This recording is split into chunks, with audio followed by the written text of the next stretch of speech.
संत समागम वावगाची भ्रमण नको देवा पायी तीर्थयात्रा मुखी रामनाम पायी तीर्थयात्रा मुखी रामनाम हाची माझा नेम सिद्धिनी नामस्मरण घडो संत समागम वावगाची भ्रमण नको देवा आणि मागणे नाही नाही देवा एका जनार्दनी सेवा दृढ देई नामस्मरण घडो संत समागम वावगाची भ्रमण नको देवा श्री संताची माता चरणावर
श्री संतांची माता चरणावरी साष्टांग हे करी दंडवत विश्रांती पावलो सांभाळा उत्तरे वाढले अंतरे प्रेम सुख मस्तक माझा पायावरी या वारकरी संतांच्या विठाल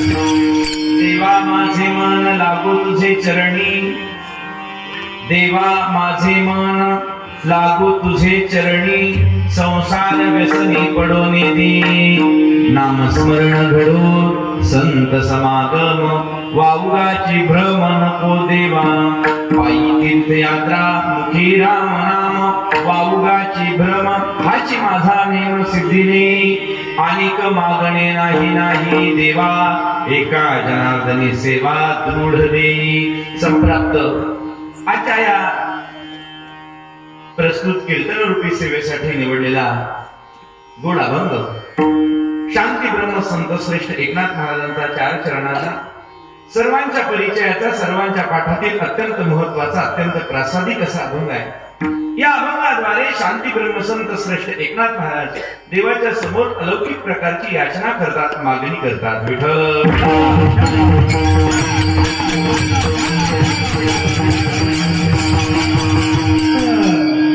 लग्न झाल्यानंतर लग्नामध्ये ज्याप्रमाणे सप्तपदी ही घेतली जाते, आपल्याकडे ही प्रथा आहेच। जेवढी लग्नानंतर सप्तपदी महत्वाची आहे, तसं या आजच्या अभंगातले आपल्या संपूर्ण जीवनामध्ये असणारे हे सप्तपद हे अत्यंत महत्वाचे आहे। पहिलं पद आहे, देवा माझे मन लागो तुझे चरणी, हे देवा माझं मन तुझ्या चरणावरती लागू दे। दुसरं पद आहे, संसार व्यसनी पडू नये, संसाराच्या व्यसनामध्ये ते पडू देऊ नकोस, नामस्मरण घडो। तिसरं पद आहे, माझ्याकडनं नामस्मरण घडू दे। आणि काय, संतांचा समागम घडू दे। 4 झालं। 5वं पद आहे की वाऊलाचे भ्रम नको देवा, कुठल्याही प्रकारचा माझ्या मनामध्ये भ्रम राहू देऊ नकोस। आणखी काय कर, पायी तीर्थयात्रा मुखी राम नाम, पायानं तीर्थयात्रा घडू दे आणि मुखानं रामनाम घडू दे, हाची माझा नेम सिद्धी नेही। आणि 7वं पद आहे, अनिक मागणे नाही नाही देवा, एका जनार्दनी सेवा दृढ देई। दृढ अशा प्रकारची सेवा माझ्या अंतःकरणामध्ये दे। या 7 प्रकारच्या मागण्या तुमच्या आणि माझ्या जीवनाचं कल्याण व्हावं, तुमच्या आणि माझ्या जीवनाचा परमोच्च आनंद आम्हाला प्राप्त व्हावा आणि तुमच्या आणि माझ्या जीवनाचा उत्कर्ष व्हावा, यासाठी नाथ महाराजांनी देवासमोर मागितलेले हे पसायदान आहे। विठ्ठल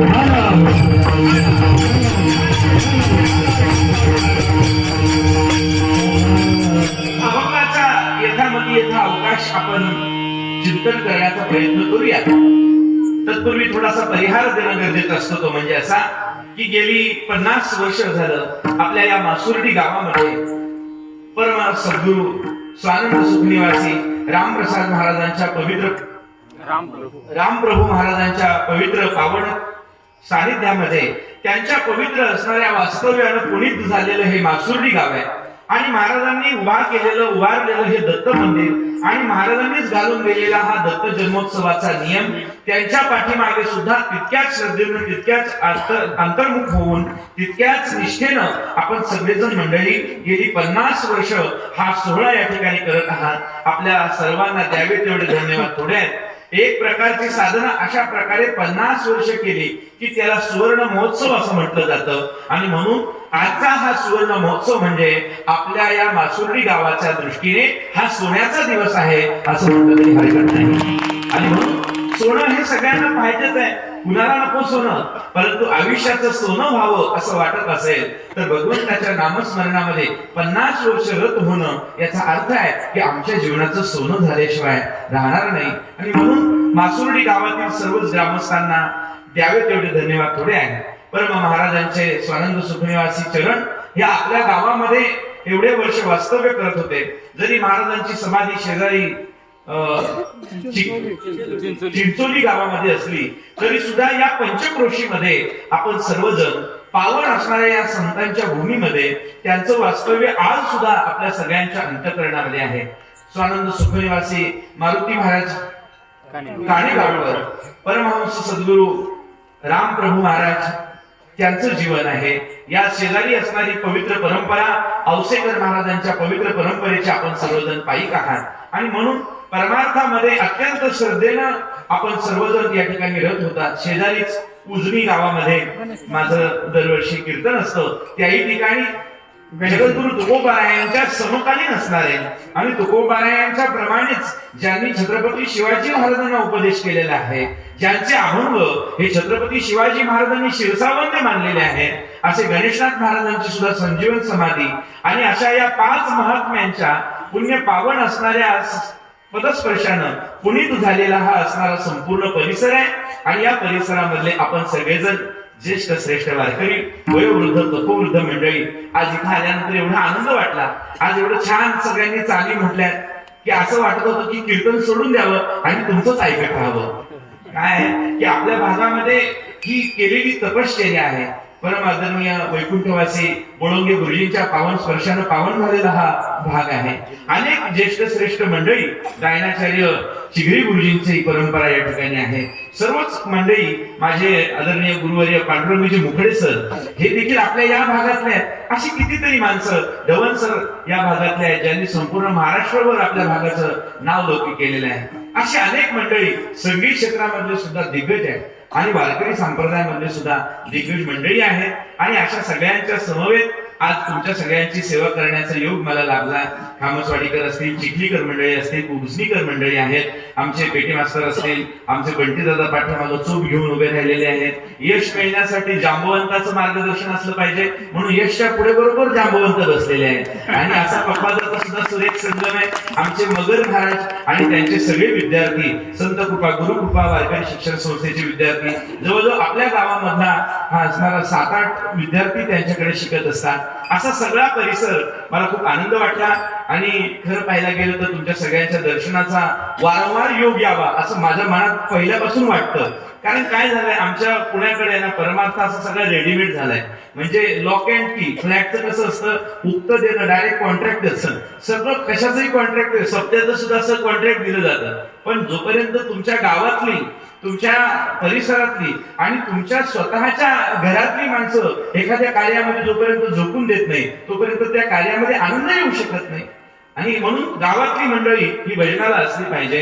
गावातली मंडळी ही या ठिकाणी भजन करतायत. आदरणीय अंगद महाराजांच्या माध्यमातून या ठिकाणी भागवताचं कथा श्रवण आपण करत आहात.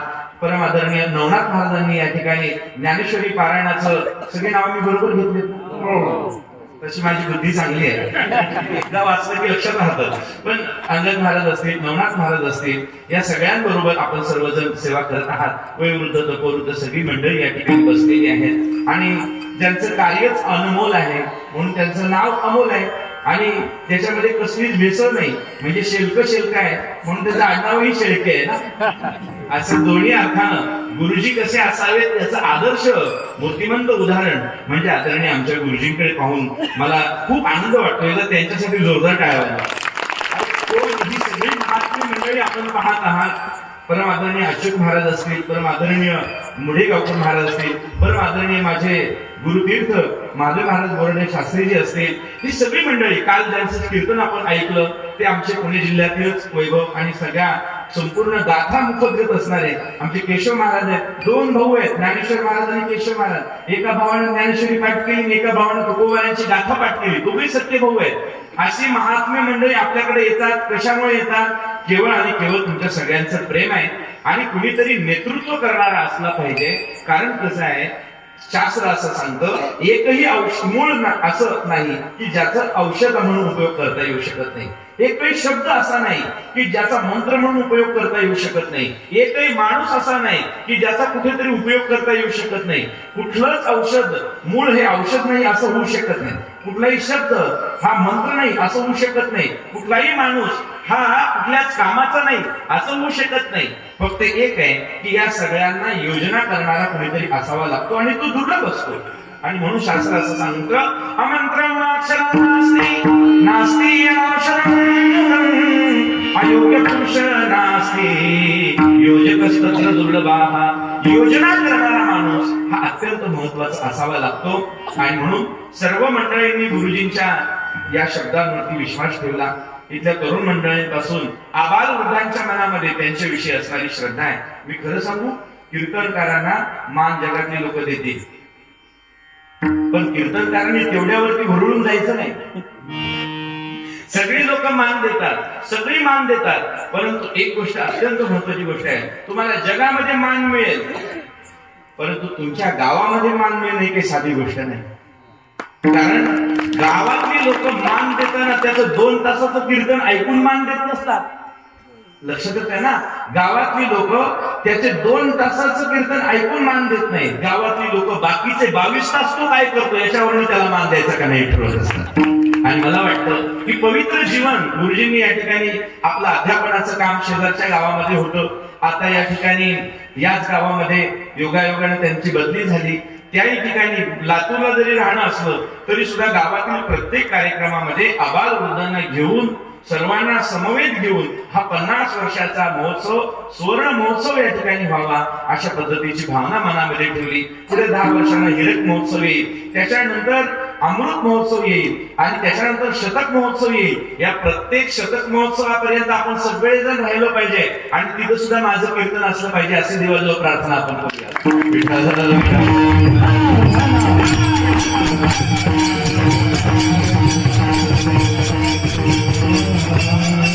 गोड विचार या अभंगामधून आपण थोडासा करण्याचा प्रयत्न करूया. माझ्याकडे जेवढा वेळ राहिलेला आहे तेवढ्या वेळामध्ये अगदी बरोबर तुम्ही आ करायच्या आत मी आकाराला घेणार आहे. कारण मला माहिती 11 वाजताच्या पुढे कीर्तन गेलं की लोक आ करायला लागतात. काही लोक तर तिकडचे तिकडनं खुणवत असतात. महाराज तुम्ही असं खुणवायला लागलात की मी बंद करणार आहे. फक्त मोजून 40 मिनिटं कीर्तन करणार आहे आणि तेवढ्या वेळामध्ये आपण सर्वांनी सर्वांगाचं कान देऊन या अभंगावरती चिंतन करावं. माझ्या जिथे व्यवस्था केली होती तिथे एक युवक मित्र होता आणि त्यानं विचारलं की महाराज अभंग म्हणजे काय असतं. असा प्रश्न विचारणं हा बेसिक प्रश्न आहे आणि मी खरं सांगू तुम्हाला हे प्रत्येकाच्या मनामध्ये प्रश्न आला पाहिजे. आणि मी म्हणालो की हा अभंग मी घेणार आहे. आमचे पखवाज वादक शिवबा महाराज माझ्या बरोबर होते. त्यांना मी म्हटलं हा अभंग मी घेणार आहे. तेव्हा त्यांना लगेच प्रश्न विचारला अभंग म्हणजे काय असतं, कशासाठी घ्यायचा असतो.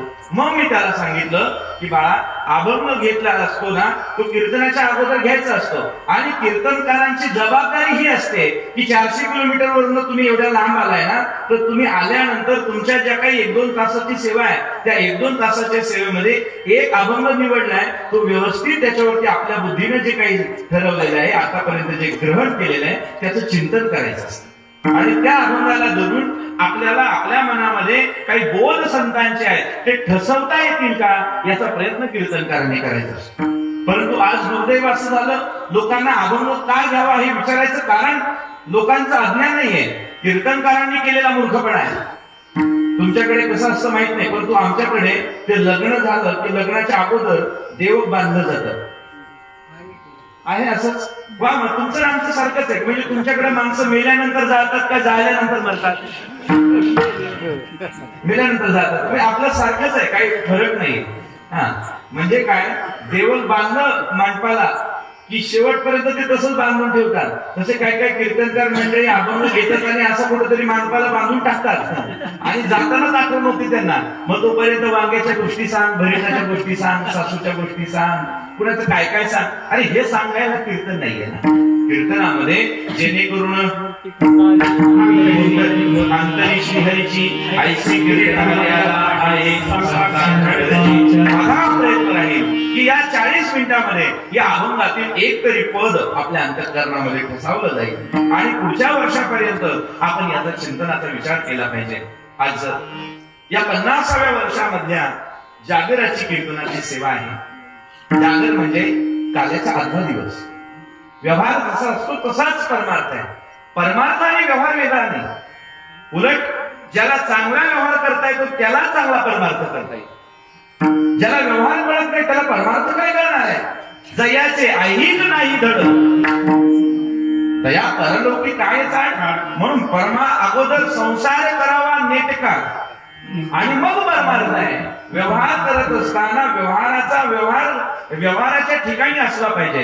नाहीतर कीर्तनकार आहे मग ठीक आहे परंतु त्याला व्यवहार कळत नाही चालणार नाही. असं तुम्ही तत्वज्ञानी असाल तरी सुद्धा तुम्हाला व्यवहार कळायला पाहिजे. आणि व्यवहार असा आहे की जसं की आपण काम करणारी मंडळी आहे. पूर्वीचाही काळ असा होता. आताच्याही काळामध्ये 7 दिवस काम केल्यानंतर 7व्या दिवशी काम संपलं की दुसऱ्या दिवशी पुन्हा काय असतो बाजार असतो. आठवड्याचा बाजार, सप्ताह आणि 8व्या दिवशी काय बाजार आहे. ज्या दिवशी बाजाराला जायचंय त्याच्या आदल्या दिवशी संध्याकाळी जिने काम केलंय 7 दिवस शेतामध्ये ज्याने काम केलेलं आहे तो आदल्या दिवशी सगळा हिशोब करत असतो की आता आपल्याला उद्या मालकाकडनं किती पैसे मागून घ्यायचे. हे कधी ठरतं त्याचं आदल्या दिवशी. कारण त्याला ते सगळं माहिती असतं की या आठवड्यामध्ये आपण किती तास काम केलंय, किती ओव्हर टाइम केलाय, किती सुट्ट्या मारल्या आणि त्याच्यावरनं त्याचं ते बजेट ठरलेलं असतं. आणि त्या बजेट प्रमाणे तो काय करतो दुसऱ्या दिवशी पगार मागतो. म्हणजे आपल्याकडे काल्याचा दिवस म्हणजे पगाराचा दिवस आहे. काल्याचा दिवस म्हणजे प्रसादाचा दिवस आहे आणि त्याच्या आदल्या दिवस म्हणजे मागणीचा दिवस आहे. म्हणून आजच्या दिवशी मागणीचा अभंग घ्यावा. का तर काय मागितलं पाहिजे हे आम्हाला संतांच्या अभंगाशिवाय कळत नाही. विठ्ठल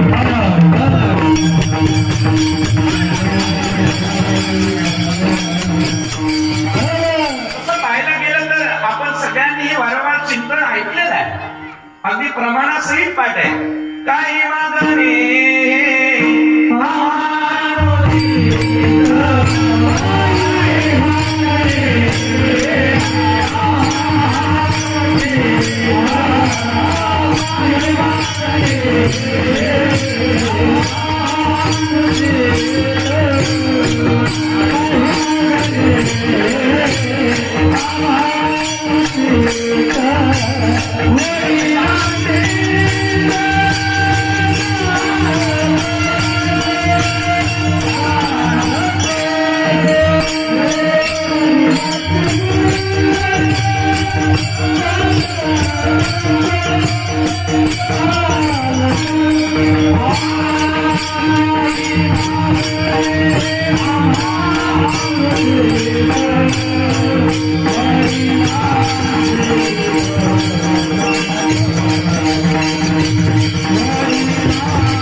काही मागणे हे आम्हानुचित वडिलांची रीत जाणत असो. वडिलांची रीत शब्द अत्यंत महत्वाचा आहे. आज मासुर्डी गावामधला प्रत्येक नवन येणारा तरुण, प्रत्येक उदयान्मुख तरुण हा त्याच मार्गाने चालणार आहे ज्या मार्गाने हे सगळे वडीलधारी मंडळी चाललेली. ज्याप्रमाणे आपण चालतो तशी पाठीमागे येणारी पिढी चालत असते. म्हणून एक वडील जे जे कहिली तया धर्मे रीती हेरतेची अनुष्ठिती सामान्य सकल. वडील म्हणजे केवळ जन्म देणारे वडील नाही. आमच्या डोळ्यासमोर असणारा वडीलकीच्या नात्यानं जो आमचा श्रेष्ठ आहे, जो आमचा ज्येष्ठ आहे, त्यांच्या पाठीमागे आम्ही चालत असतो. पुढे गेले त्यांचा शोभिता मार्ग, पुढे गेले त्यांचा शोभिता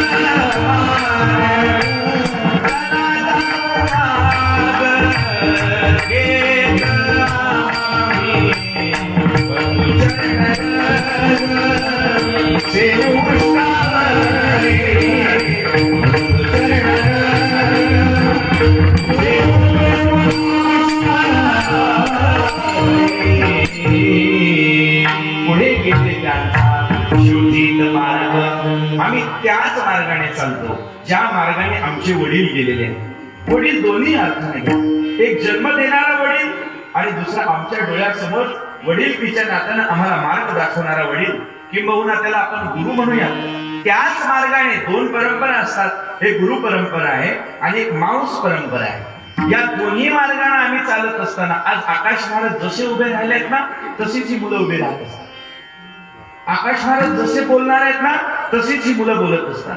आकाश महाराज जसं चालणार आहेत ना तशीच ही मुलं चालत असतात. आज आमच्या जांबुवंत महाराज हसून पखवाज वाजवतात.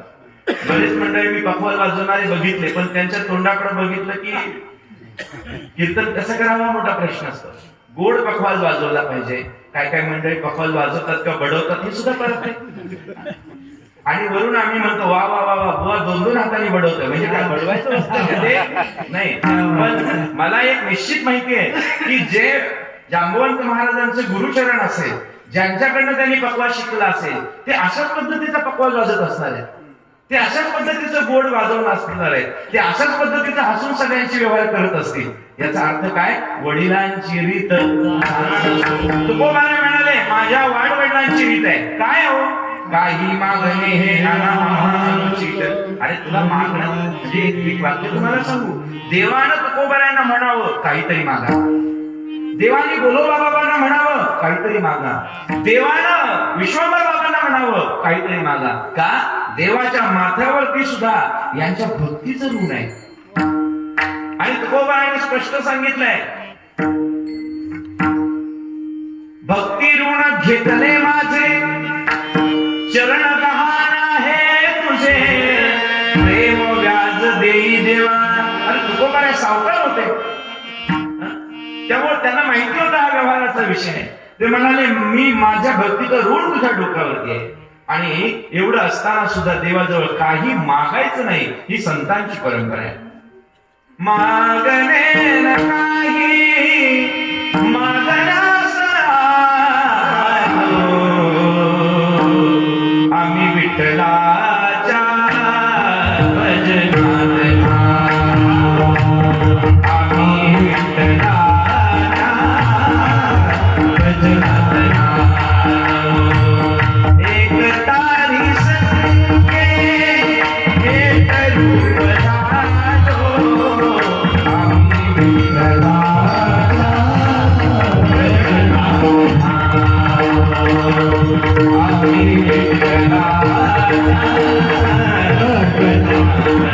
अरे काही मागायचं नाही, कशाला मागू? काय कमी आहे ना? अरे तू जिथं ठेवलंय ना त्याच्यामध्ये काय कमी आहे? मागण्यासाठी काही ठेवलंच नाही ना शिल्लक. काय उने मदरी ठेवली या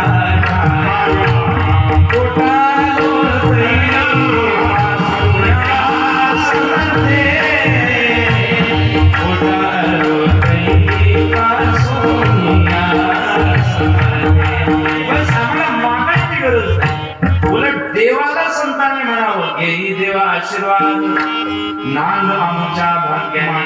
मग तरी सुद्धा असे काही अभंग आहेत ज्याला मागणीपर अभंग म्हणतात. मग हे असं कसं? याचं कारण असं आहे की संतांना माहिती आहे की पाठीमागे येणारे तुम्ही आम्ही सगळे मंडळी आहेत ना, आम्ही सगळे मंडळी मागितल्याशिवाय राहणार नाही. आणि प्रत्येक जण बघा 10 रुपये त्या दक्षिणा पेटीमध्ये टाकतात आणि हात जोडून देवाच्या पुढे उभं असतात. बबलीचं लग्न होऊ दे, बबड्याला पोरग होऊ दे, चबड्याला नोकरी लागू दे, 10 रुपयामध्ये एक पंगत जर सप्ताहामध्ये घातली गुरुजी तर लोकांना वाटतं की तुकोबाऱ्यासारखं आम्हाला विमान आलं पाहिजे. एका पंक्तीमध्ये विमान येईल, जन्मो जन्मी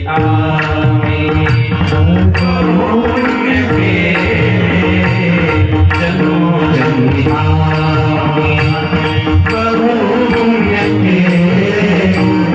देवाया विठ्ठले कृपा जन्मो जन्मी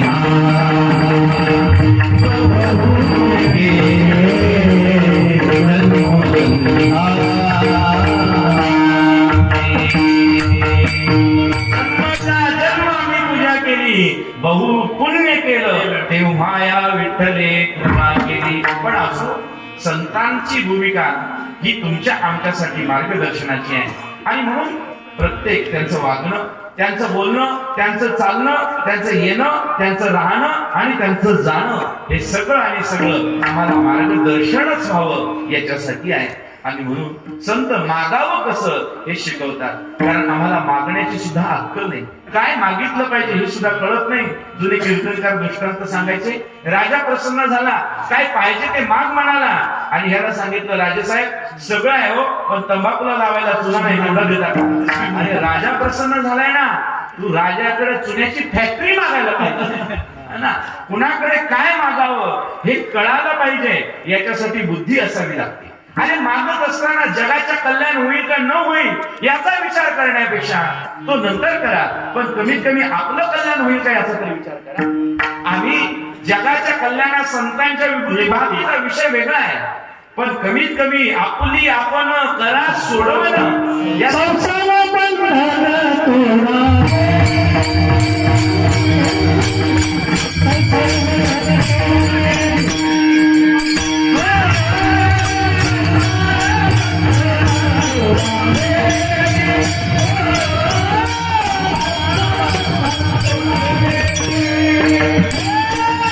Thank you.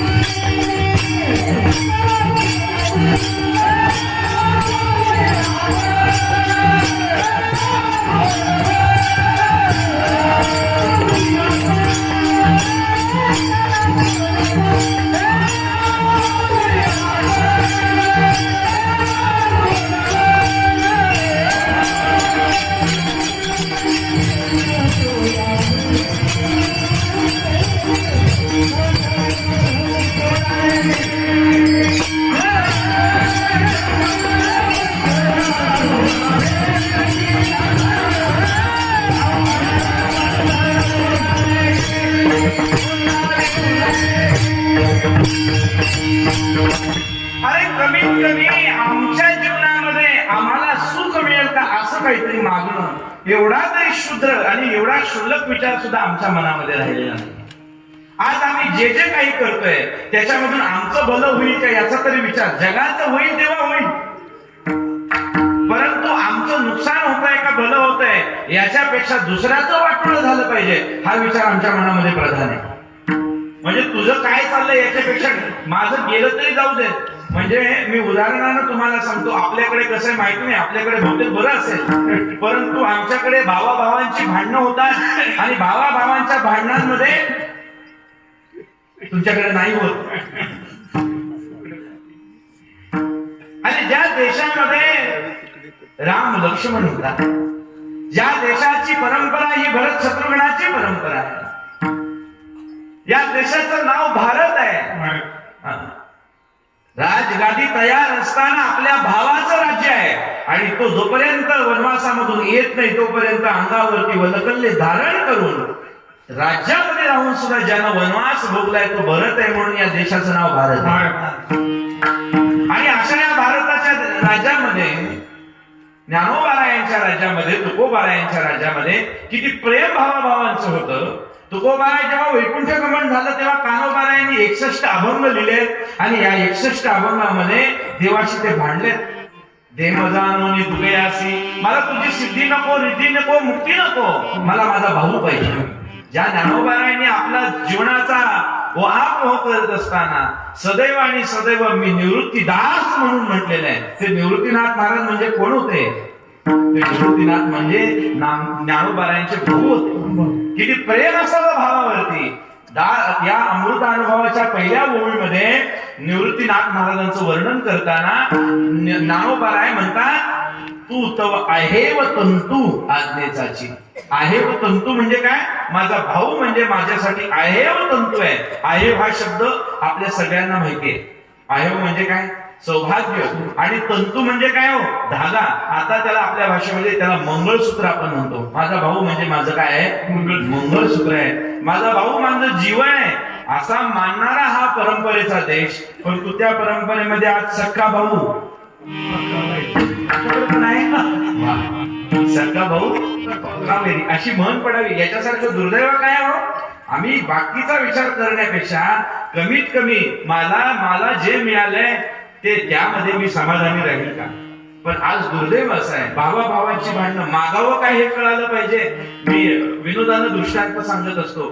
थोरला भाऊ पलीकडच्या टेकडीवरती बसला, शंकराची तपश्चर्या करायला लागला. धाकट्या भावाला जसं कळालं तसं हा इकडच्या टेकडीवरती बसला. दोघांनी तपश्चर्या सुरू केली आणि आशुतोष भगवंत आहेत ते दोघेही प्रसन्न झाले. पहिले थोरल्याकडे गेले, म्हणजे काय पाहिजे ते माग. थोरला म्हणाला, माझ्यापेक्षा पहिलं धाकट्याला जाऊन विचारा त्याला काय पाहिजे. वा, देवाला वाटलं काय प्रेम आहे भावाभावांचं, किती प्रेम आहे दोघांचं. आणि देव गेले ना धाकट्याकडे, धाकट्याला विचारलं तुला काय पाहिजे ते माग. ते माग म्हटल्यावर तो म्हणाला, पलीकडच्या टेकडीवरती थोरला बसलाय, त्याला पहिलं जाऊन विचारा. अरे त्याच्याकडूनच मी आलो ना आता. नाही नाही नाही तेव्हा तो थोरला आहे, तो माझ्यापेक्षा ज्येष्ठ आहे आणि एवढा असून सुद्धा तो माझ्या अगोदर तपश्चर्येला बसलाय, म्हणून पहिला मागण्याचा अधिकार त्याला आहे. तू पहिलं जाऊन त्याला माग, त्याला विचार. देव म्हणाला, आता काय करावं कळेना. पुन्हा थोरल्याकडे गेला, थोरल्याला विचारलं काय मागितलंय धाकट्यानं. देव म्हणाला, धाकट्यानं अजून काहीच मागितलं नाही, पण तो म्हणाला की पहिलं थोरल्याला विचारा. थोरलं हुशार होतं, तो म्हणला, देवा मला चांगलं माहितीये त्यानं का नाही मागितलं. का नाही मागितलं? मला माहिती आहे ते मी मागून झालं की तू तुला मग मागणार आहे. का? तर मी जेवढं मागितलं ना त्याच्यापेक्षा त्याला जास्त मागून घ्यायचं असतं. आता एकच काम कर, तुला द्यायचं आहे ना मला, ते जे मागल ना त्याच्या दुप्पट मला देऊन टाक. एकाच वाक्यामध्ये वर मागितला. किती हुशार आहे. तुला त्याला जे देणार आहेस तू त्याच्या दुप्पट मला देऊन टाक. देव सुद्धा म्हणाले तथास्तु. मी पुन्हा धाकट्याकडे गेलं आणि धाकट्याला धाकट्याला म्हणाले तुला काय पाहिजे ते सांग. ते म्हणाले अगोदर त्यानं काय मागितलंय ते सांग. देव म्हणाले तुला काय पाहिजे ते सांग ना. नाही त्यानं काय मागितलंय ते मला सांगा. तो म्हणाला, बघ त्याने एवढंच मागितलंय की तुला जे मिळणार आहे त्याच्या दुप्पट त्याला मिळणार आहे. आता यानं एवढा हुशार, तो पण याच्यापेक्षा हुशार ना. एकाच शुद्ध बीजापोटी फळे रसाळ कोमटी, एकाच झाडाच्या दोन फळं आहेत ना, ती वेगळी असणार आहे का? अहो त्यानं मागायला सुरुवात केली, देवा माझा एक डोळा जाऊ दे. देव म्हणाला तू वर मागतोयस का शाप मागतोयस? डोळा कशाला, तुला काय करायचंय? माझा एक डोळा जाऊ दे म्हटलं ना. देव म्हणाले तथास्तु. याचा इकडे एक डोळा गेला, त्याच्या तिकडे दोन गेले. देवा माझा एक हात जाऊ दे, याचा एक गेला, तिकडे त्याचे दोन हात गेले. देवा माझा एक पाय जाऊ दे, याचा एक गेला, ते खाली तुंडच पडलं ना. हो सांगायचं विषय, मागण्यामध्ये ना तुला समाधान आहे ना दुसऱ्याला समाधान आहे. काय मिळणार आहे, काय मिळणार आहे विचार करा. असं सासू सुनेचं भांडण म्हणजे सगळ्यांना माहितीच आहे. तुमच्याकडे होत नाही, आमच्याकडे फार होतं. परंतु प्रत्येक सुनेला वाटतं की मी सासूपेक्षा श्रेष्ठ असली पाहिजे, सासूला वाटतं सुनेपेक्षा श्रेष्ठ असलं पाहिजे. दोघींनाही असाच देव प्रसन्न झाला आणि सुनेनंही एवढंच मागितलं. सासूला म्हणाले तुला काय पाहिजे ते माग. सासू म्हटली सून जे मागेल त्याच्या दुप्पट मला मिळालं पाहिजे. आता सुनेनं मागायला सुरुवात केली. काय मागणार सून? 100 तोळे सोने दे. तिकडे सासूला 200 तोळे आले ना. मला 50 साड्या येऊ दे. तिकडे तिला 100 आल्या ना. आम्ही याला एवढं सुंदर कर, एवढं सुंदर कर. या वर्षीचा मिस इंडिया पुरस्कार मलाच मिळाला पाहिजे. सून एवढी सुंदर झाली, सासू त्याच्या पुढे दुप्पट सुंदर झाली, तिला मिस वर्ल्ड मिळून गेला. एवढी सुंदर झाली, आता काय करणार? पण सून एवढी हुशार, ती म्हटली मला आहे ना असा मायनर हार्ट अटॅक येऊ दे, एकदम मायनर, छोटासा. कळते का? अहो हिला मायनर आला, तिला 440चा बसला ना, गेली ना जागेवर. मला सांगायचं महत्वाचा मुद्दा एवढा आहे की आम्ही जे मागतोय त्याच्यातून आमचं कल्याण आहे का, याच्यापेक्षा दुसऱ्याचं वाटोळं कसं होईल. म्हणजे तुमच्याकडे आहे का, पण लोक करणी करतात, देव लावतात. यानं देव लावला, त्यानं देव काही लागण्यासाठी मोकळा आहे का? परंतु विचार करण्यासारखी गोष्ट आहे. आम्ही या जगामध्ये आल्यानंतर आम्हाला जे प्राप्त झालंय, आम्हाला जे मिळालंय, त्याचा विचार करण्यासाठी आम्हाला काय मिळालं पाहिजे हा विचार करणं गरजेचं आहे. आणि सगळ्यात महत्वाची गोष्ट आहे, आम्ही देवाजवळ मागत असताना संतांच्या माध्यमातून गेलं तर आम्हाला काय मागावं हे कळेल. आणि म्हणून संतांनी या अभंगामधून नाथ महाराजांनी अत्यंत सुंदर अशा प्रकारची भावना देवासमोर व्यक्त केली. नाथ महाराज म्हणतात देवा दुसरं काही नको, देवा माझे मन लागो तुझे पाये.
वाजवा ना, 10 रुपयाला एक टाळी विकत आणल्यासारखं जोरात वाजवा जरा. थंडी काय तुम्हाला एकट्यालाच वाजते काय? आम्ही पण आहोत की इथं. तुम्ही मस्त छान कानाला वगैरे बांधून बसलाय, गोंधळी बिदळी घेऊन झोपा थोड्या वेळ. ते मागचं लाईट बंद करा रे. म्हटल्यानंतर टाळी तरी वाजवा. असं तुकोबनाथ महाराज देवाच्या जवळ प्रार्थना करतात. काय म्हणतात नाथ महाराज? सगळ्यात महत्वाची प्रार्थना आहे, देवा माझे मन लागो तुझे चरणी. हे देवा, माझं मन तुझ्या चरणावरती लागू दे आणि ते मन संसार व्यसनी पडू दे. ते संसार व्यसनामध्ये पडू देऊ नकोस. सगळ्यात महत्वाचा हा मागणीचा भाग पहिल्या चरणामध्ये, पहिल्या पदामध्ये नाथ महाराज वर्णन करतात, देवा माझे मन लागू तुझे चरणी. याचं कारण असं आहे की तुम्ही आम्ही सर्वजण मंडळी या जगामध्ये सुखाच्या शोधामध्ये आहोत. कोण असा माणूस आहे त्याला सांगा की ज्याला सुख नको आहे? मजलागी दुःख व्हावे ऐसा कोणी भावे ना जीवे. अरे कोण असा माणूस आहे? मी म्हणेल माणूस सोडा, परंतु निर्बुद्ध प्राणी आहे त्याला सुद्धा सुख पाहिजे. म्हणजे ज्याला कसलीच अक्कल नाही, त्या म्हशीला सुद्धा जर पाण्याच्या डोहामध्ये जर सोडलं तर ती म्हैस वरून किती जरी धोपाटी टाकली तरी पाण्यातून बाहेर येत नाही, कारण तिला माहितीये की पाण्यामध्ये आपलं सुख आहे. म्हणजे म्हशीलाही पाहिजे की आम्हाला सुख मिळालं पाहिजे. म्हणजे प्रत्येक प्राण्याला सुख अपेक्षित आहे, सुख मिळावं असं वाटतं. तुम्ही आम्ही सर्वजण सर्व सुखाची आशा जन्म गेला, क्षण एक अगदी नाही गेला.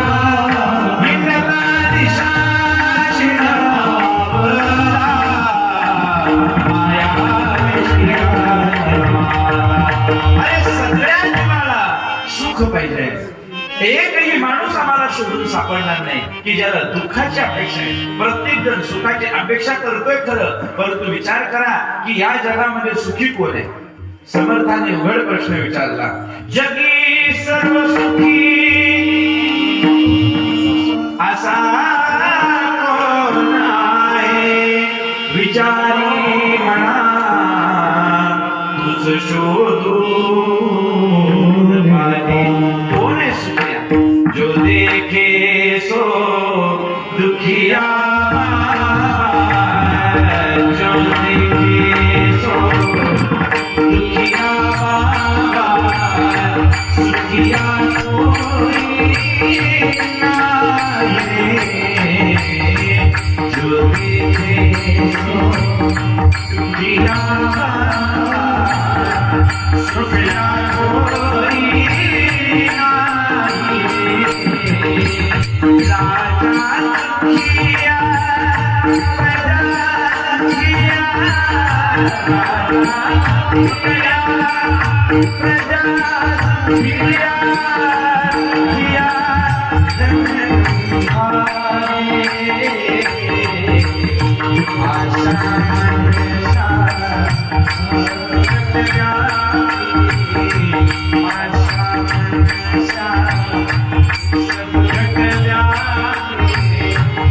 कोई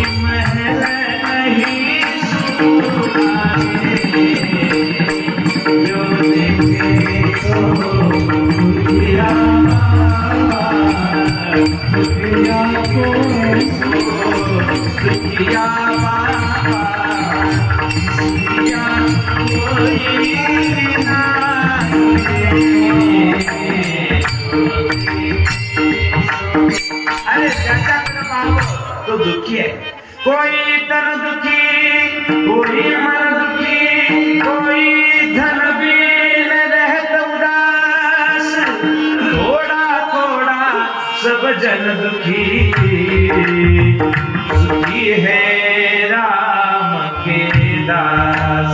कोणी शरीरानं दुखी आहे, कोणी मनानं दुखी आहे, कोणी धनानं दुखी आहे, कोणी प्रतिष्ठेनं दुखी आहे, कोणी सत्यात माझं नाव नाही टाकलं म्हणून दुखी आहे, कोणी मला विचारलं नाही म्हणून दुखी आहे, पण 50 वर्ष चाललंय पण मला सत्यात येता आलं नाही म्हणूनही काही दुखी आहे. प्रत्येकाचे दुःख वेगवेगळे असू शकतात, परंतु प्रत्येकाला दुःख आहे हे मात्र खरं आहे. आज फक्त आम्हाला असं वाटतं की माझ्यापेक्षा त्याचं बरं चाललंय. आम्ही जर कुणाला विचारलं ना, महाराज कसं चाललंय, ते म्हणत असतं काय नाही महाराज तुमचंच बरं आहे बघा. दररोज वेगवेगळ्या गावचं पाणी प्यायला मिळतंय, दररोज वेगवेगळ्या गावचं. अरे मी म्हणत असतो नुसतं आमच्या गाडीमध्ये बसून फिर, नुसतं फिरू सुद्धा नको, नुसता गाडी बसला असून टाळ घेऊन जरी उभा राहिला ना तरी दररोजचे 1000 रुपये मिळतील तुला. पण 2-3 दिवस फिरायला लागलं का चौथ्या दिवशी फोन ब्लॉक करून ठेवतात. फुकट आहे का? जावे त्याच्या वंशा कडे, म्हणून आपल्या ग्रामीण भाषेमध्ये म्हण आहे, ज्याची टिंब टिंब त्यालाच कळतं. दुसरं कसं दुरून डोंगर साजरे. आम्ही म्हणतो तुमचं बरं चाललंय, पण खरं सांगू का, स्वतःच जेवढं बरं चाललेलं असतं ना तेवढं जगात कोणाचंच बरं नसतं.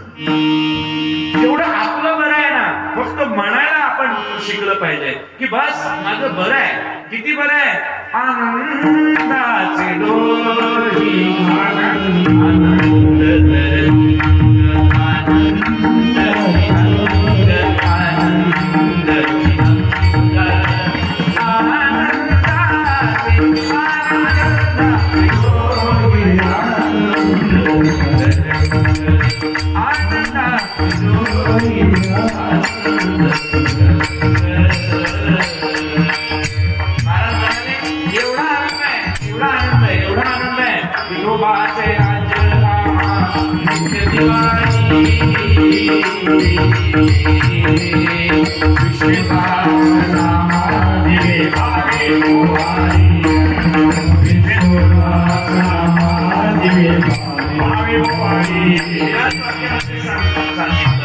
की आपलं जेवढं बरं चाललंय ना तेवढं जगामध्ये कुणाचं बरं नाही. आम्हाला फक्त वाटतं त्याचं बरं चाललंय.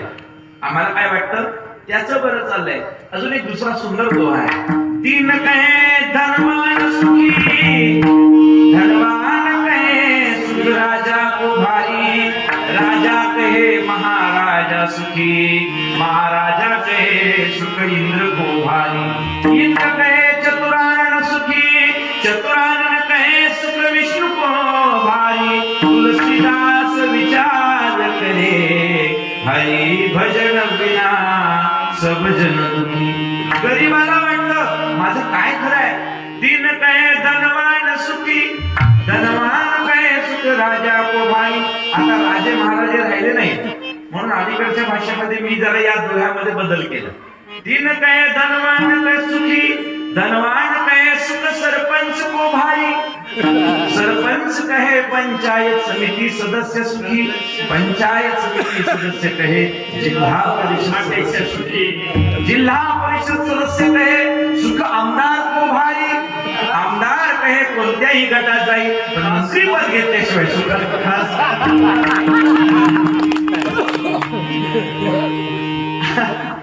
आम्ही असं चाललोय, पण खरं सांगू का, जेवढं आपल्याला वाटतं गरीब आहे, गरीबाचं कशाचं सुख आलंय, पण जेवढे माणसं श्रीमंत आहेत तेवढे त्यांचे दुखणे सुद्धा श्रीमंत आहेत. जेवढे माणसं श्रीमंत आहेत तेवढे त्यांचे झटके सुद्धा श्रीमंत आहेत. जेवढे श्रीमंत आहेत तेवढे त्यांचे तोटे सुद्धा श्रीमंत आहेत, त्यांचे दुःख सुद्धा श्रीमंत आहेत. फक्त त्यांच्या बंगल्याला वॉल कंपाऊंड मोठं असल्यामुळे रडण्याचा आवाज बाहेर येत.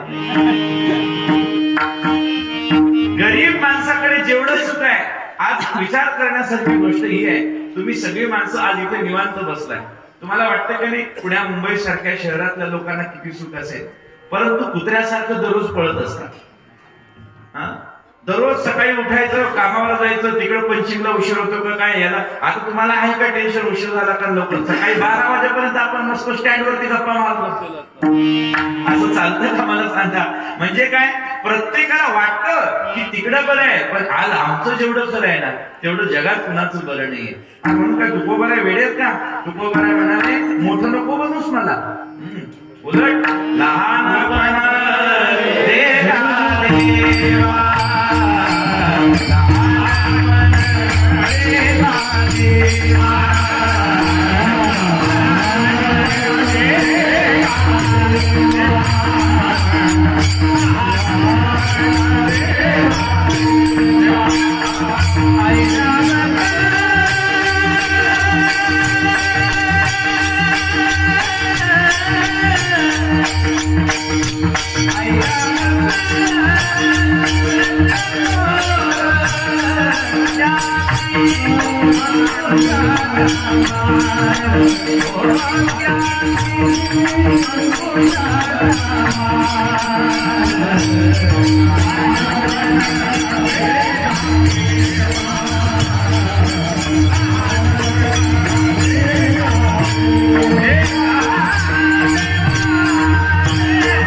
तुकाराम म्हणाले, तुका म्हणे दाना व्हावे लहान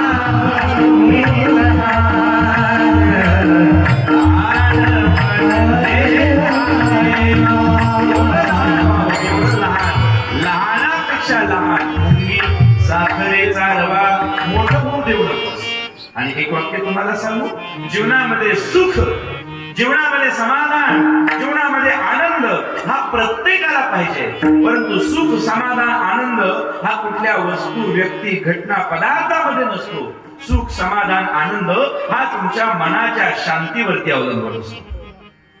समाधान ज्याला पाहिजे, ज्याला सुख पाहिजे, त्याला दुसरं काही अपेक्षित नसतं. ज्या ठिकाणी मन शांत होईल त्या ठिकाणी समाधान प्राप्त होतं. जेव्हा मन स्थिर झालेलं असतं त्यावेळेस आपल्याला आनंद प्राप्त झालेला असतो.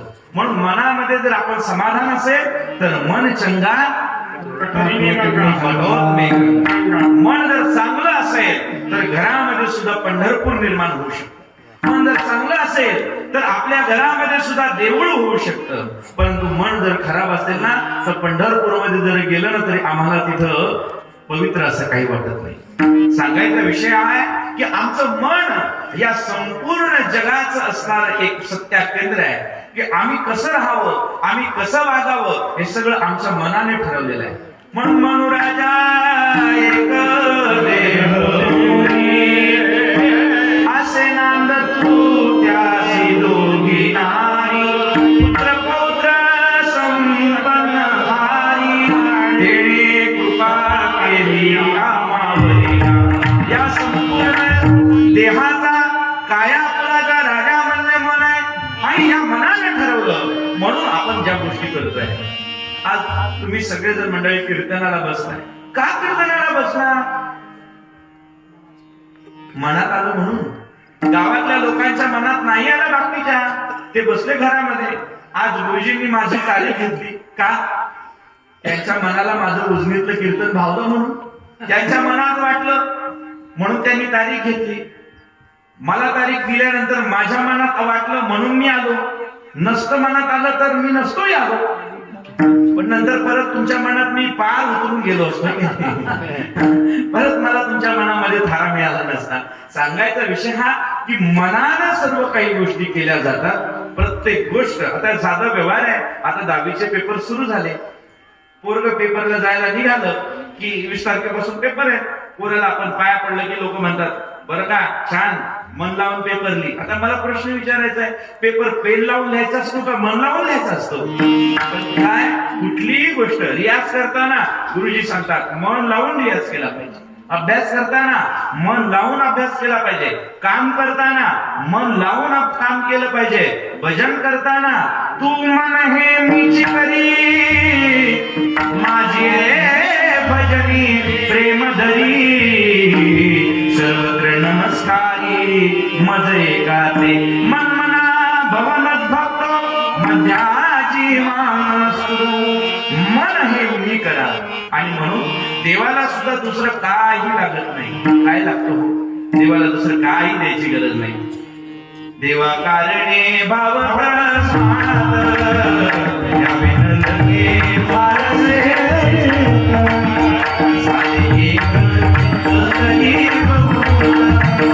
एवढ्यासाठी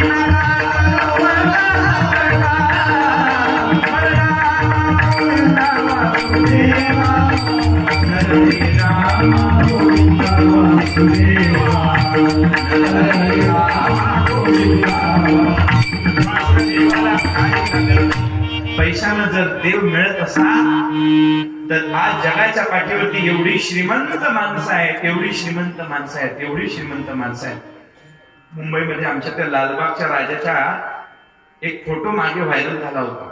एक बलाढ्य माणूस, त्याचं नाव काही तुम्हाला सांगत नाही, पण तो असा बघत होता देवाकडे आणि ते एडिटर लोक फार हुशार असतात. त्याने खाली कॅप्शन लिहिलं होतं, त्याच्या तोंडामधून वाक्य होतं, देवा काही कमी जास्त लागलं तर सांग. कळतंय ना? म्हणजे एवढी श्रीमंत माणसं आहेत की देवाला सुद्धा कमी जास्त विचारणारी आहे. मग देव त्यांच्याकडे जातो का? दुर्योधन का मेवा त्यागो, दुर्योधन का मेवा त्यागो, साग विदुर घर खाई, सबसे ऊंची प्रेम सगाई, सबसे ऊंची प्रेम सगाई. अरे दुर्योधनाकडे 56 भोग आहे, पण विदुर काकाकडे जावं आणि सालीची टर्पण खावी, कारण थोर प्रेमाचा बुगड्या हाची दुष्काळ. दुसरं काही देवाला लागत नाही. देवाला आम्ही दुसरं द्यायची गरज नाही. फक्त एक आहे, आमचं अंतःकरण, आमचं मन देवाला द्या. देवाला मन दिलं ना, दुसरं काही द्यावं लागत नाही. कारण त्याच्याजवळ आम्ही मन जर दिलं ना, मन बुद्धी सहित जर आम्ही त्याला शरण गेलो ना, तर तो काय करतो? तेषां समुद्धरता मृत्यू संसार सागरा, हे तू सर्वांनी कर्मानी मयी संन्यस्य मत्परा. म्हणून देवाला मन द्यावं. नाथ महाराजांनी देवाच्या जवळ प्रार्थना केली, देवा माझे मन लागो तुझे चरणी, देवा माझे मन लागो तुझे चरणी, संसार व्यसनी पडो नामस्मरण करो.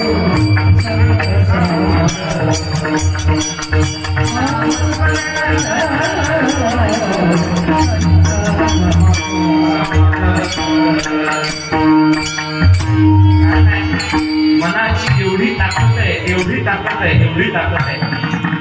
आम्ही मनानं ठरवलं ते होतं. पण एक गोष्ट लक्षात ठेवा, मनात आणलं तर होतं, नाहीतर होत नाही. नाहीतर माणसं शक्तीनं कमी नाहीत. बरीच माणसं अशी शक्ती दिश आहेत. अरे देवानं प्रत्येकाला सारखीच शक्ती दिली आहे ना, पण मनाने ठरवलं तर होतं. एकानं घोडं बाजारामध्ये विकायला काढलं आणि घोड्याची किंमत विचारल्यानंतर सांगितलं 10 लाख रुपये. 10 लाख रुपयाचं कुठं घोडं असतं का म्हणे? 10 लाख रुपयामध्ये चांगली 4 व्हीलर यायला लागली, असलं कुठलं घोडं आहे का? काय तुझ्या घोड्यामध्ये? तो म्हणला, महाराज हे घोडं काही साधं नाही. या घोड्यानं जर मनात आणलं ना, तर एका दिवसात दिल्लीला जाऊन येते. तो म्हणतो एका दिवसात? अहो एका दिवसात सोडा, एका तासात मुंबईला जाऊन येत आहे. त्या घोड्यानं जर मनात आणलं तर एका तासात मुंबईला जाऊन येतं, एका दिवसात दिल्लीला जाऊन येत आहे. मग तू विकतोस कशाला? तू घोड्याचा मालक म्हटला, घोडं लय चांगलं आहे, त्याने एका तासात, त्याच्या मनात आलं ना एका तासात मुंबईला जाऊन, त्याच्या मनात आलं का एका तासामध्ये दिल्लीला जाऊन येते.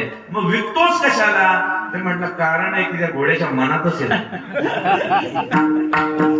असे अनेक घोडे तुमच्या माझ्यासारखे बाजारात आहेत. काही 2 पायाचे, काही 4 पायाचे, पण मनात आल्यावर ते काय होत नाही महाराज. मनामध्ये ठेवलं तर आपण देव होऊ शकतो. देवची होती जे म्हणती तरी काय सामर्थ्य आहे. मी माझ्या तरुण मित्रांना नेहमी सांगत असतो, अरे तुम्ही नुसतं ठरवा, आपण ठरवाल ते होऊ शकतं. अमेरिकेचे राष्ट्राध्यक्ष जॉर्ज वॉशिंग्टन शाळेमध्ये प्यून होते. प्यून नाही बरं, शिपाई होती, शिपाई. पण घंटा वाजवत असताना, दररोज घंटी वाजवताना म्हणायचे, बेल इज रिंगिंग टंग टंग, I am a president George Washington.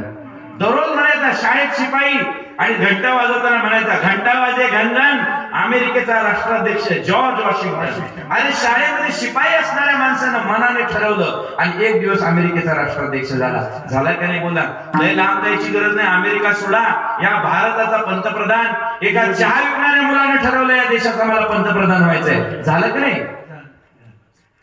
चहा विकणारा मुलगा आहे. तेव्हापासून आमच्या पुण्यामध्ये एवढे चहा निघाले, एवढे चहा, जेवले चहा, जायका चहा, चहाला वेळ नसते. वेळ किती चहाचे अमृत तुरले चहा. पुढचा पंतप्रधान पुण्यातूनच होणार. पुणे म्हणजे काय साधं आहे का? हरिपाठामध्ये ज्ञानोबाने वर्णन केलंय, पुण्याची गणना विठ्ठल विठ्ठल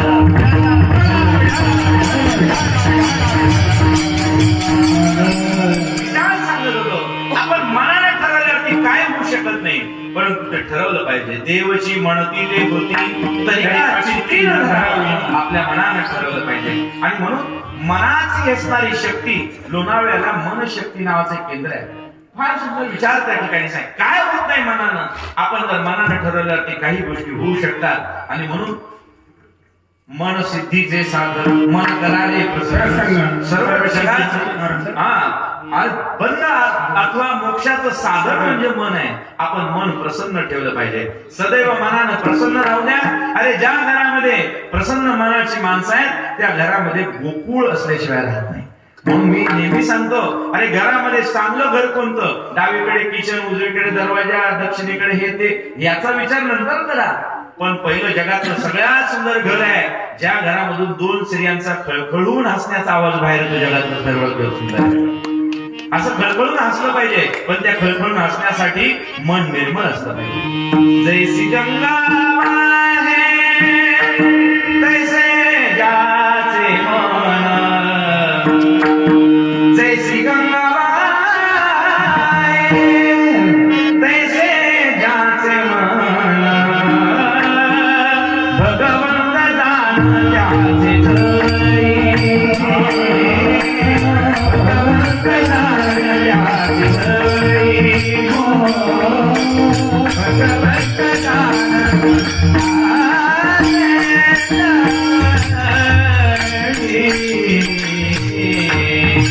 जैसी गंगा वाहे तैसे ज्याचे मन.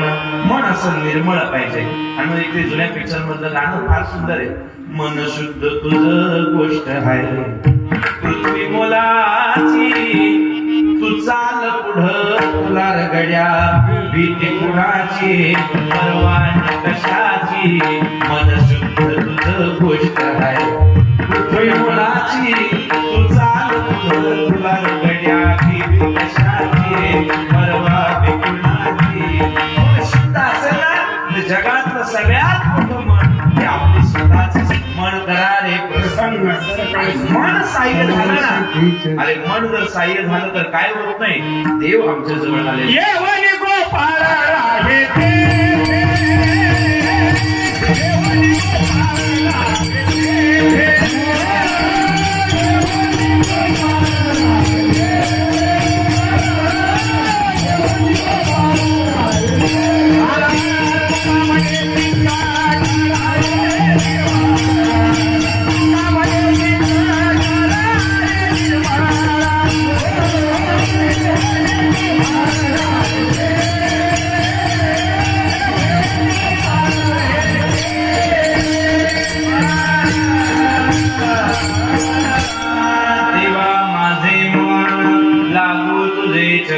याच्यावरती आपण चिंतन करतोय. अरे मनाला ठरवल्यावरती काही होत नाही. पण मन नावाचा जो आपल्या सर्वांचा राजा आहे तो देवाला समर्पित. नाथ महाराजांचं फार सुंदर पद आहे, फार सुंदर, नितांत पद सुंदर आहे. देवाला आवडणारं फुल कोणतं आहे तर मन नावाचं फुल देवाला आवडणार. म्हणून हे मन नावाचं फुल त्याच्या चरणावरती समर्पित करा. उद्या दत्त जयंती आहे. भगवान दत्तात्रेयांना काय आवडेल, मनला गोरे लागो रे, मन लागो रे लागो रे, हो मन लागो रे लागो रे, मन लागो रे लागो रे, मन लागो रे लागो रे लागो, मन लागो रे लागो रे, मन लागो रे लागो रे.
गुरु माझे दत्त दिगंबर ब्रह्मा विष्णू तोची महेश्वर.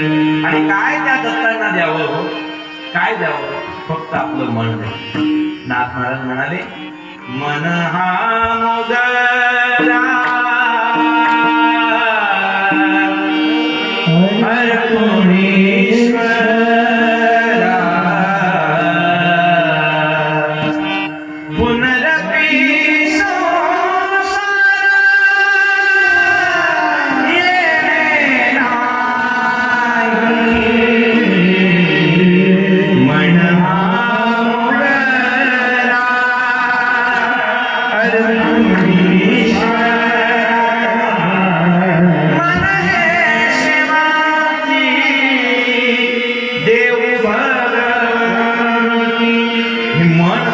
शेवंती आहे ती भगवंताला द्या. काय होईल? पुनरपी संस्कृती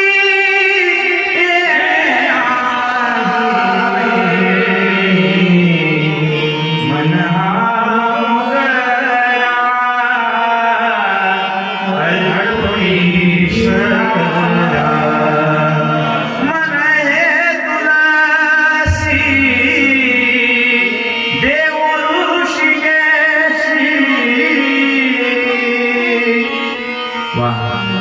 चित्रीकरणासाठी एक जोरदार टाळ्या. असं वाटायला लागले त्यांची माझी सारखी दररोजची भेट होते एकत्र. मला जे पाहिजे ते माझ्या ओठात ते त्यांच्या पोटात, कारण त्यांच्या पोटात काही नाही. मन हे तुलासी देव ऋषिकेशी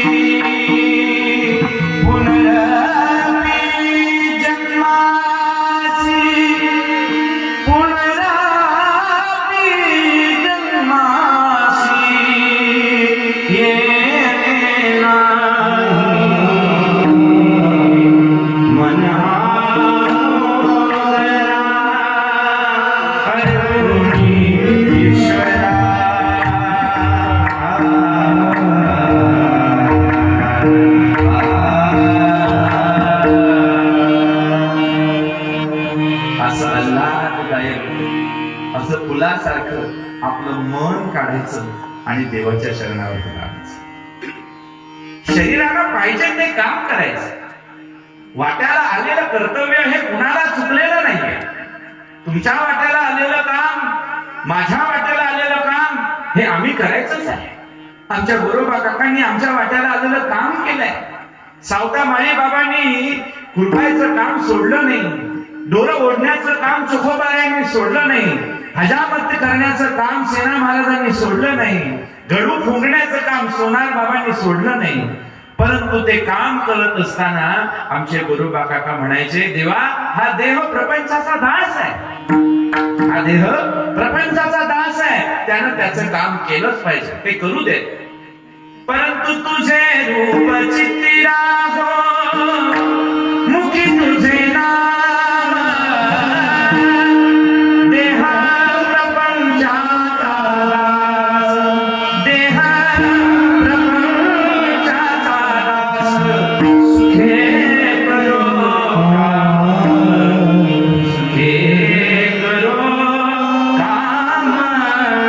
देहधारी जो जो ज्याला विहित नित्य कर्म, सदाचार नित्याचा वेगळा धर्म, तुला ठेवावे, तुला ठेवावे.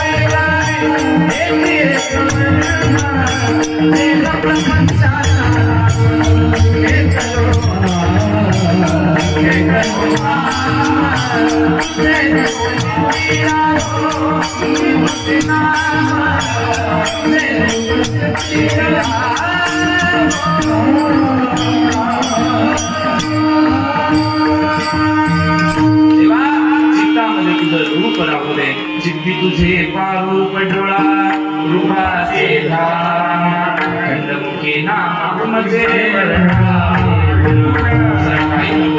माझं मन तुझ्या चरणावरती लागू दे आणि हे संसार व्यसनी पडू दे संसारात पडू दे शब्द दिला संसारात पडू दे संसार संतांनी सोडला नाही फक्त संसाराच्या व्यसनामध्ये पडू दे व्यसन म्हणजे कळतंय ना व्यसन म्हणजे कसं कधीतरी हौसेनं खाल्लेलं पान म्हणजे संसार आहे पण पान खाल्ल्याशिवाय जमणारच नाही हे संसार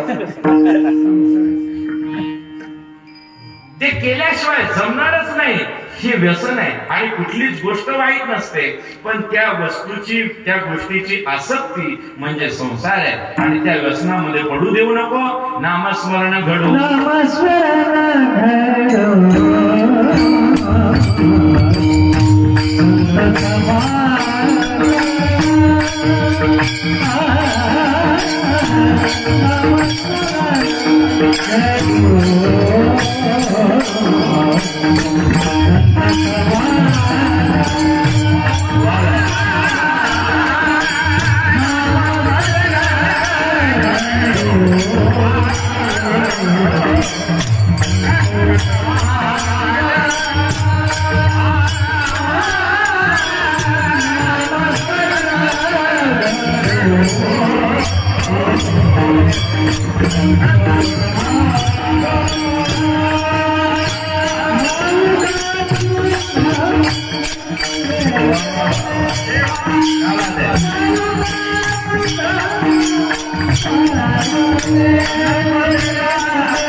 प्रेमानं भजन विठोबा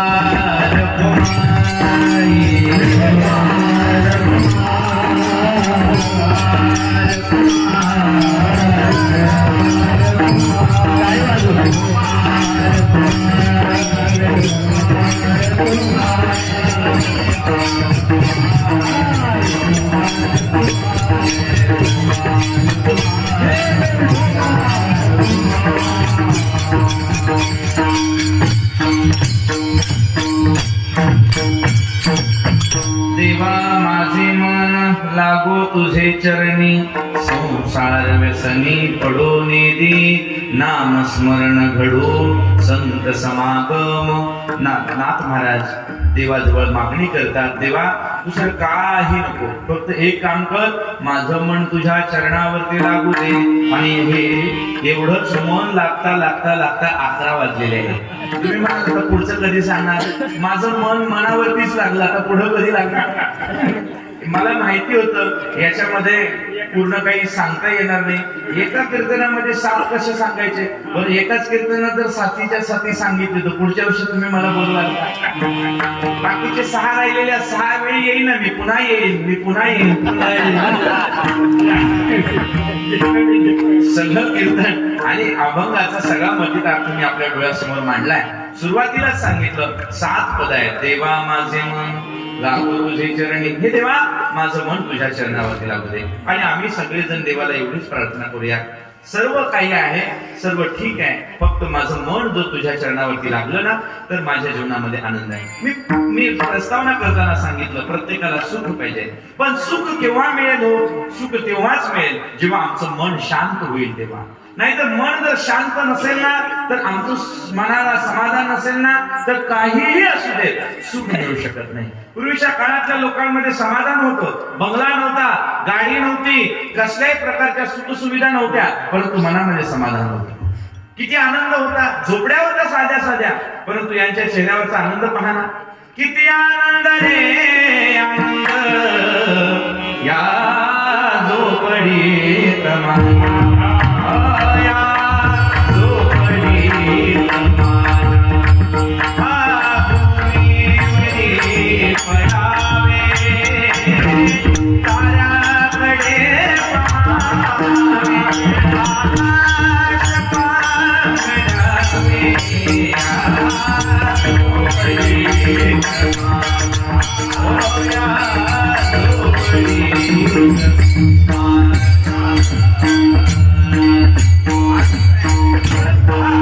झोपडीमध्ये असतो, बंगल्यामध्ये असतो असं नव्हे. मन चंगा तो प्रेमे गंगा. मन चांगलं असेल तर कशामध्ये सुद्धा आनंद येऊ शकतो. आणि मन स्थिर झालं की माणसाला आनंद मिळतो. मन स्थिर झालं, मन शांत झालं की माणसाला आनंद मिळतो. सगळ्यात जास्त आनंद माणसाला झोपेमध्ये मिळतो की नाही? म्हणून माणसं कीर्तनामध्ये सुद्धा झोपतात. मी काही कुठल्या कीर्तनात झोपलेल्या माणसाला उठवत नाही. बिचाराला कुठंच झोप लागत नाही, त्याला माझ्या कीर्तनात झोप लागत असेल तर त्याच्यापेक्षा दुसरं भाग्य काय? परंतु ही झोप माणसाला शांत बनवते. याचं कारण आहे की मन तिथं शांत झालेलं असतं, इंद्रिय सगळे शांत झालेले असतात. आणि तुकोबाराय म्हणतात, हे मन देवाच्या चरणाजवळ गेलं ना तर सतत धावाधाव करणारं मन आहे. सतत धावतोय, आता इथं आहे, उद्या कुठे असेल, क्षणात कुठे असेल सांगता येत नाही. मन वढाय वढाय आता होत भुईवर, गेलं गेलं आभाळात. असं हे मन धावाधाव करताय, पण मन शांत होतं. कुठे? आता कुठे तुझे चरण. मन शांत झालं ना की जगात सर्वत्र आनंद आपल्याला अवघेची त्रैलोक्य आनंदाची आता. आणि मन शांत करायचं असेल ना तर देवाच्या चरणाशिवाय पर्याय नाही. म्हणून देवा माझे मन लागू तुझे चरणी, संसार व्यसनी पडून दे. आणखी काय कर? नामस्मरण घडो, संत समागम. देवा माझ्या अंतःकरणामध्ये तुझं चित्त, तुझं ध्यान असावं आणि मुखामध्ये तुझं नामस्मरण असावं. मुखी नाम सदा संतांचे पूजा, संतांचे मुखी नाम सदा, मुखामध्ये भगवंताचं नामस्मरण का? अरे ज्यानं हे संपूर्ण जीवन दिलंय त्याचं नामस्मरण नको करायला? जे हा जीवन दिला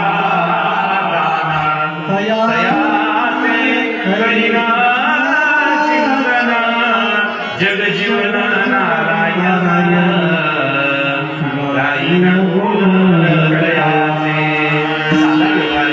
ज्यानं काय दिलं त्याचं नाव आपल्याला घ्यावं लागतं. सत्यामध्ये सौजन्य दिलं, पत्रिकेत नाव घालावं लागतं. आपल्या लग्नामध्ये रुपवत दिला तर त्याच्यावरती सुद्धा कपाटावरती रेडियमनी नावं टाकतात लोक. टाकतात की नाही? रेडियमने मामा म्हणतो, रेडियमने चांगलं चमकलं पाहिजे, मामाने दिलंय, मामाने दिलंय, मामाने दिलंय. हा मग ज्यानं हे संपूर्ण शरीर दिलं त्याचं नाव नको का घ्यायला? नामस्मरण घडो संत समागम, संतांचा समागम घडावा. वारुगाची भ्रम मोड देवा, पायी तीर्थयात्रा मुखी राम नाम, पायानं तीर्थयात्रा घडू दे, मुखानं रामनाम येऊ दे. आणि हाच माझा नेम सिद्धीला घेऊन जा. आणि दुसरं कुठल्याही प्रकारचं माझं मागणं नाही. नाथ महाराज म्हणतात आपण सुद्धा देवाला एवढंच मागूया, देवा 50 वर्ष आमच्याकडनं तू सेवा करून घेतलीस. किती वर्ष? 50 वर्ष सेवा करून घेतलीस. अशीच अजन्म सेवा जेवढा जन्म देशील, जेवढा जन्म देशील तीच व्हावी माझी आस. जन्मोजन्मी तुझा पंढरीचा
माझी सर्व जोडी. झालेली सेवा माऊलींच्या चरणी, जगद्गुरु तुकोबारायांच्या चरणी, स्वानंद सुख निवासी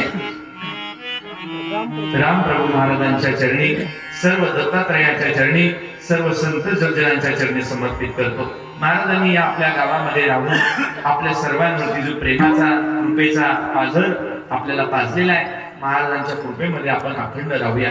काय असतं, महाराजांनी दिव्याला मध्ये तेल नव्हतं म्हणून पाण्यावरती दिवा पेटवला. महाराजांनी गायीला दूध देत नव्हतं तर तिथं दूध काढलं.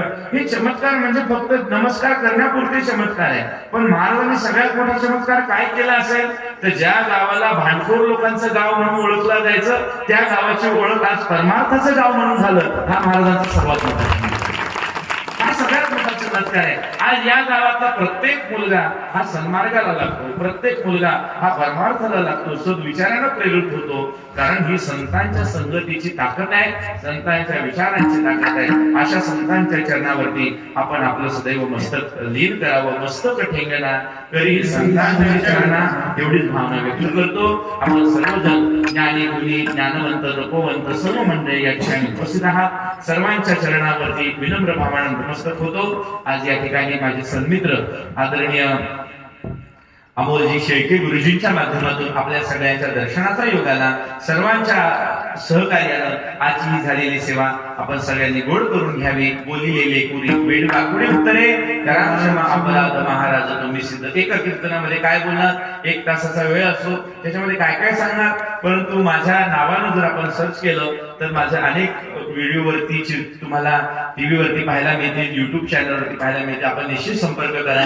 या ठिकाणी जगद्गुरु तुकोबाराय कीर्तन विश्वविद्यालय नावाचे गुरुकुल आम्ही चालवतो, ज्याच्यामध्ये 6 देशामधून मुलं शिकतात. आपल्याला याचा आनंद असला पाटेल की PhD पर्यंत कीर्तनाचं शिक्षण देण्याची व्यवस्था ही आम्ही केलेली आहे. आणि मी स्वतः कीर्तनामध्ये PhD होल्डर आहे. म्हणजे अशा या भूमिकेमधून ही कीर्तनाची भूमिका संपूर्ण जगापर्यंत जावी याच्यासाठी प्रयत्न करत असतो. ऑनलाईन सुद्धा आपल्याला चांगले विचार आपल्याला त्या ठिकाणी ऐकायला मिळतील. संगीत शिकणारे, कीर्तन शिकणारे जर कोणी असतील तर त्यांना आपल्या या गुरुकुलच्या माध्यमातून आपण संपर्क करावा. या ठिकाणी एक छोटस ग्रंथ आहे, अगदी 50 रुपये किमतीचा आहे, वारकरी संप्रदायाचं अंतरंग नावाचं. तर तो माझ्या गाडीमध्ये आहे. ज्याला कोणाला वाटेल त्याने तो घ्या. निश्चितच त्या माध्यमातून आपल्याला वारकरी संप्रदायाच्या काही महत्वाच्या गोष्टी आहेत, अगदी बेसिक तत्व आहेत, त्याचा आपल्याला विचार कळेल. पुन्हा आपल्या सगळ्यांचा दर्शनाचा योग येईल अशी भावना व्यक्त करून वाणीला पूर्णविराम. विठ्ठल ज्ञानेश्वर माऊली.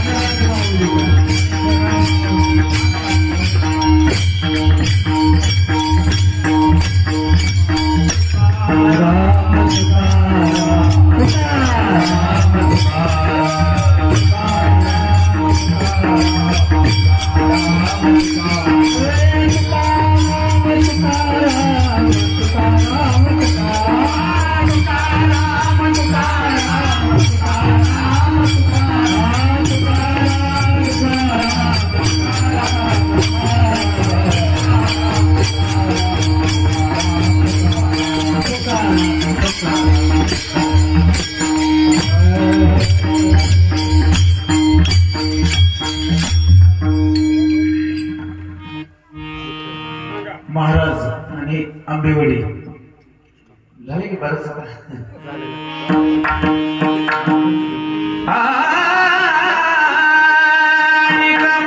नाही